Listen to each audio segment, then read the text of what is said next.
عبداللہ بن وہب نے بیان کیا، ان سے یونس نے، ان سے ابن شہاب نے، ان سے عروہ بن زبیر نے، ان سے عائشہ رضی اللہ عنہا نے کہ حضرت ابو بکر رضی اللہ عنہ نے قبیلہ بنو کلب کی ایک عورت ام بکر نامی سے شادی کر لی تھی۔ پھر جب انہوں نے ہجرت کی تو اسے طلاق دے آئے۔ اس عورت سے پھر اس کے چچا زاد بھائی ابو بکر شداد بن اسود نے شادی کر لی تھی۔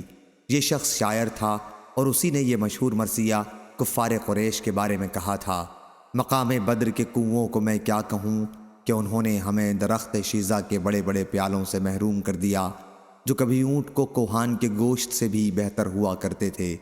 میں بدر کے کنوؤں کو کیا کہوں، انہوں نے ہمیں گانے والی لونڈیاں اور اچھے شرابیوں سے محروم کر دیا۔